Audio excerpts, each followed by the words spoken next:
राजस्थान में जनवरी में होने जा रहे इन्वेस्ट समिट में करीब 2100 कंपनियां शामिल होने जा रही हैं। आपको बता दें कि 2100 कंपनियां इसमें शामिल होंगी। सरकार का 12 सेक्टर्स पर फोकस है, जिसमें agro and food processing, automobile and electric vehicle, chemical and petrochemical, ESDM, leather, footwear and furniture जैसे सेक्टर्स शामिल है। साथ ही आपको बता दें कि इन्वेस्ट समिट का काम इस बार हर जिले के लेवल पर किया जा रहा है।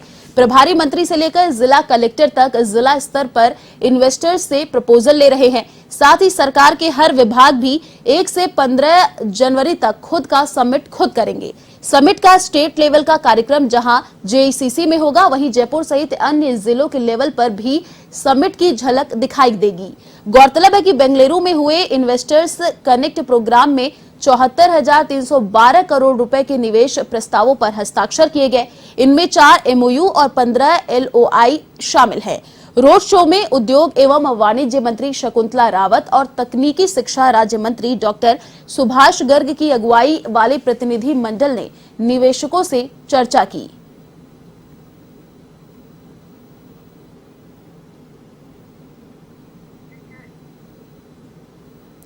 और इसी खबर पर अधिक बातचीत के लिए संवाददाता बीके शर्मा फोन लाइन पर जुड़ चुके हैं। जी बीके, देखिए करीब 2100 कंपनियां इस समिट में शामिल होंगी और बेंगलुरु रोड शो में 74,312 करोड़ के प्रपोजल भी हैं। क्या कुछ अभी जानकारी इस खबर को लेकर?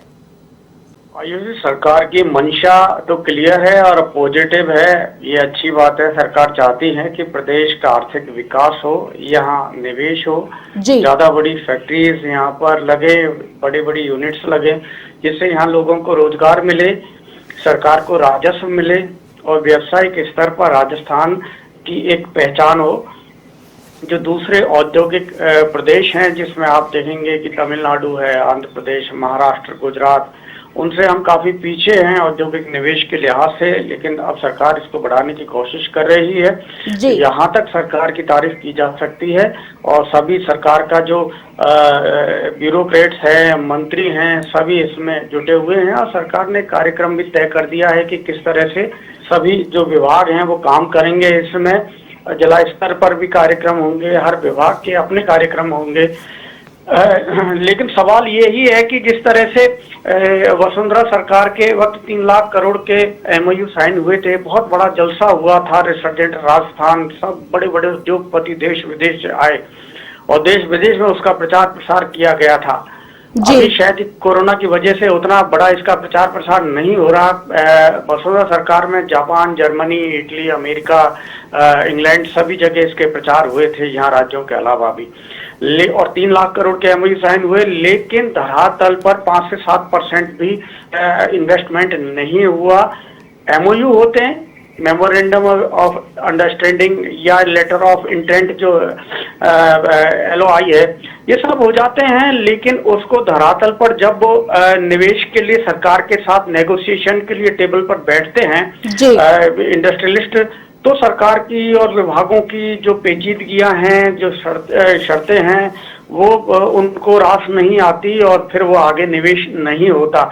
तो ये सरकार को अब ये ध्यान रखना पड़ेगा कि जो MOU हो रहे हैं वो धरातल पर आए, वो यूनिट्स यहाँ लगे, फैक्ट्रीज यहाँ लगे, लोगों को रोजगार मिले और उनके बीच में आने वाली जो बाधाएं हैं वो दूर हों। तो इस पर भी सरकार को एक विशेष ध्यान देना होगा। फिलहाल ये इन्वेस्ट समिट केवल एक उत्सव और समारोह बन के ना रह जाए, इसका ये सरकार को ध्यान देना होगा, लेकिन प्रयास किए जाने चाहिए और सरकार प्रयास कर रही है। आगे इसको किस तरह से धरातल पर उतारा जाए, इसकी कोशिश क्या रहेगी सरकार की, इस पर सबकी नजर रहेगी। आयुषी जी, शुक्रिया बीके तमाम जानकारी साझा करने के लिए। तो जनवरी में राजस्थान इन्वेस्ट समिट होना है, करीब 2100 कंपनियां शामिल होंगी।